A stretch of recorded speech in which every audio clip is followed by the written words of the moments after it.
Happy Monday. Monday, May 12th. Monday, May 12th. How am I feeling? Definitely have more energy than I had yesterday, for sure. Because Saturday beat me up. I did not realize that I was going to get that worn out. I was telling my students today that there's like a trend where people go under anesthesia and they see how long can I fight the anesthesia? How long can I fight medicine? And so I kind of have adopted that mentality a little bit when it comes to chemotherapy. Like, okay, my doctor tells me that I'm gonna feel like this, and that, and I'm gonna fight that. I'm gonna be the outlier. I'm gonna be the person that doesn't feel that way. And for a lot of cases, chemo, I can't even speak today. In a lot of ways, chemo has been easy for me in hindsight. I was really, really scared of all the side effects, and it has not been that bad. It has been quite manageable. And even more manageable now that I'm on Taxol, because Taxol does not compare, in my opinion, to Doxorubicin. So I was telling the kids, my doctor tells me that I'm going to be super duper tired, and it's going to be like crazy exhaustion and fatigue. And I'm like, nah. I'm not going to succumb to that. And so on Saturday, I went out and I didn't do anything crazy. I didn't run a marathon. I just went out for breakfast with my daughters and then went to a play date and then, did some quick sightseeing in town. And it wasn't anything crazy. But when I tell you that it took me out on Sunday, it took me out. So I guess my doctor is correct in that the fatigue is cumulative and progressive, and it just builds on top of more fatigue and more exhaustion, and that's going to be probably the biggest hurdle. And she's right, it has been. So after resting all day yesterday, I do feel better today. And I'm glad because I had a dress rehearsal with my choir students because our concert is next week. So even with having to run around with all these kids and get things ready and get on the stage and do the risers and blah, blah, blah, I still feel okay.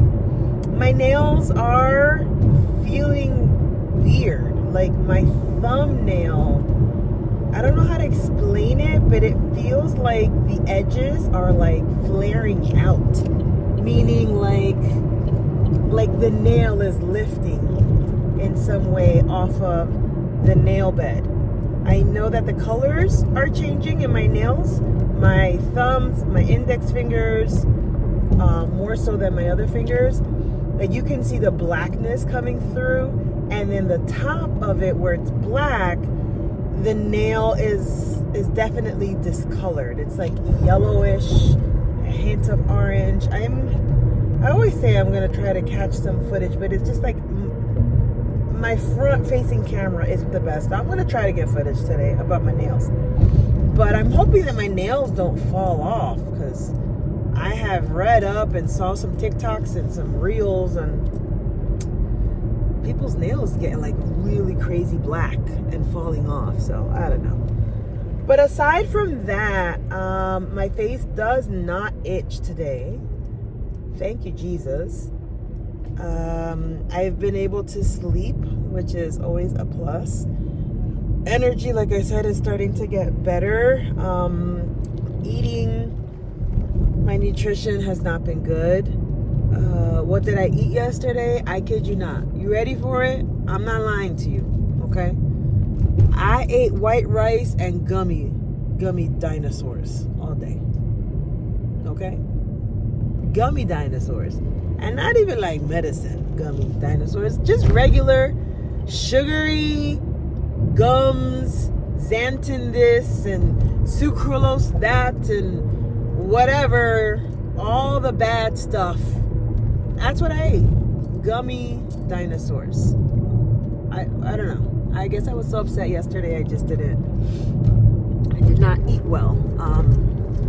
Did not eat well yesterday, did not eat well Saturday. Today, again, did not eat well. going to try to get better. I really hope that my diet doesn't negate the effects of the chemo. Because imagine doing all this chemo, and because I've got this bad habit of eating junk food, that the chemo did nothing. How crazy would that be? That's crazy. That's crazy. And knowing my trajectory in life, that's what would happen in my case. So we're not trying to, speak that into existence. Nope. Jesus, please cover me. However, I do think about that. Something else that I've been thinking about, and I said I was gonna kind of share it, and I guess I'll share as I'm driving, because I just haven't been picking up the phone much to record.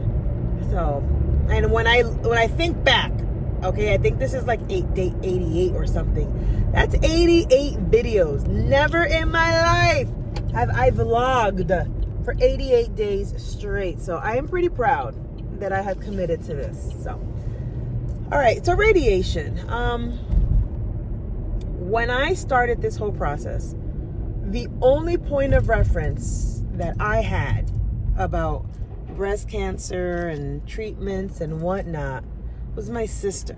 My only tangible, in your face, I can call this person, I can touch this person if I want to, my sister. Because of course you hear breast cancer all over. But when it's someone that is different.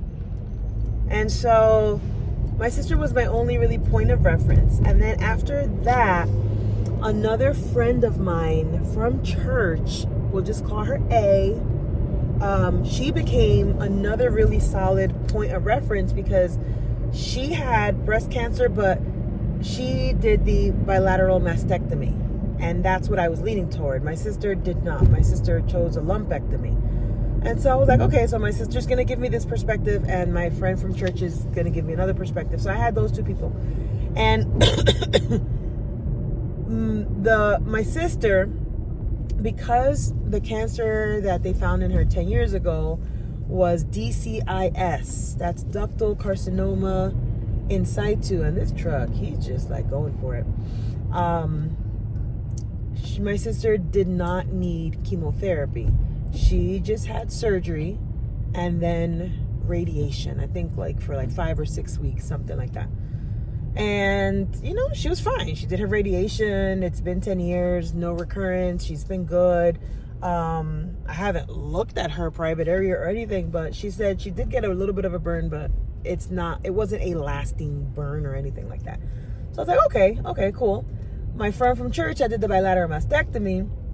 If I'm not mistaken, because hers was also DCIS, it was very, very early.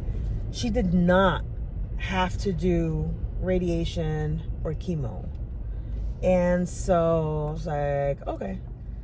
So then, you go to YouTube and you go to different support groups, and, you ask questions and you look around.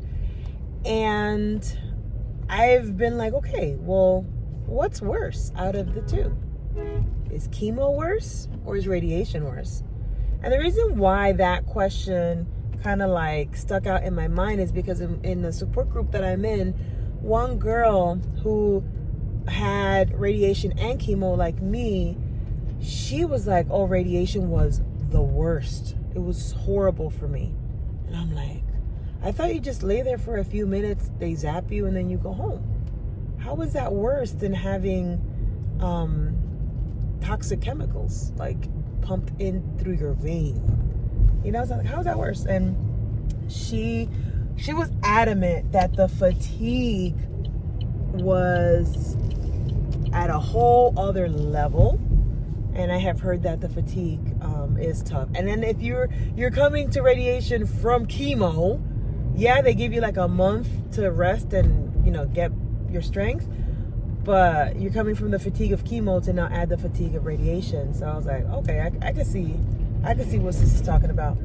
And then other women were also sharing that, with radiation, you are in essence exposing yourself to a very thing that will give you another primary cancer. And what do I mean by a primary cancer? So like, let's say, okay, I had this breast cancer. Curtis was in me, and Curtis spread, and they find remnants of Curtis, let's say, in my liver. That's not a primary cancer, because that is residual cancer from the breast, meaning metastatic, right? So they're saying that with radiation, some people, okay, so you're treating the breast, but now the radiation is going through my body. And this one lady that is in a support group that I'm in, she said they radiated the breast, but the radiation went through my body, and I ended up having 5 primary cancerous moles or something on her back from the radiation. So now she finished radiation for the breast, and now she had to go to a skin doctor or skin oncologist, whatever, to now treat the brand new cancer that she got from radiation. So I'm like, Lord, that don't sit well with me. God, am I going to go through treatment for one part of my body to now end up with cancer in a whole other part because of radiation? I'm like, that really does not sit well with me. And then when you think about like the PET scan and the CAT scans, so I'm gonna have to do these scans more often for the rest of my life, apparently. And I'm not saying like every month I gotta have a PET scan, but here, my daughter, she's back there. Mommy. But my breast surgeon was like, no more mammos, no more ultrasounds. It'll just be like manual. But I believe I will have to do PET scans like ever so, like at a certain spacing, I don't know if it's every year, every 6 months. I mean, everybody's different. But now I'll have to subject myself to scans that will expose me to more radiation, And then with radiation, because the cancer was on my left, there's some precautions that they do have to take because you don't want to radiate the heart. So, I don't know. I have been feeling a bit torn. And as I'm getting closer to finishing chemo, that's very exciting. But it's also a little like nerve-wracking because what's going to happen with radiation, How am I going to feel? What's it going to do to my skin? Is it going to give me another cancer? Like, I don't know. There's just a lot on my mind. It's not bad, it's not good. It's just, just the reality of how I'm thinking. And maybe some of you are asking yourself, oh, is she questioning whether she's going to do radiation or not? Yeah, I am questioning it. I mean, I'm leaning more toward, let's do it, because I really want to make sure that, like, it doesn't come back. But I'm just, Lord, please protect the other parts of my body, so. Ooh, a Tesla with a busted tire on the turnpike. Isn't that a pretty sight? I love that.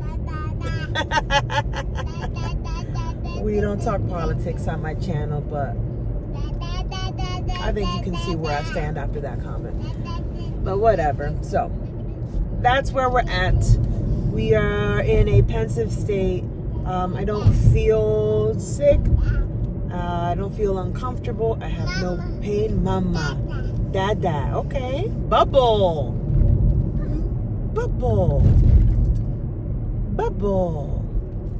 She's learning all these new words. Bubble. Yeah, bubble. Yeah. Okay. So that's where we're at, my friends. Thank you for keeping me in your prayers, as always. I'm trying to get back into responding to all of my messages. So be patient. I do plan on checking my Facebook inbox and my Instagram inbox. They are full, really, really full.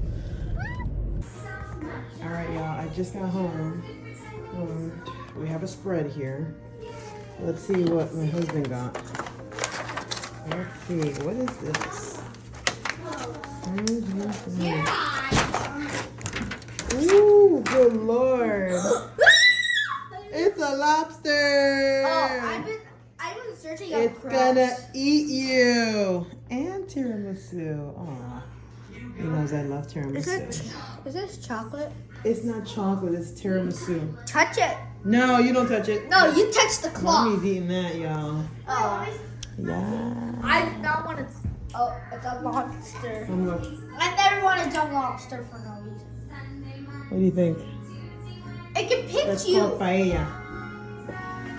Oh, you have some I'm not eating octopus that. too. You have some octopus. We also had some steak. Yeah. Hubby went in. And so did I. But yeah, I feel like I want to talk some more, but I feel like it's just going to be me rambling, and I don't want to ramble. So, with that said, I'll see you on the next one.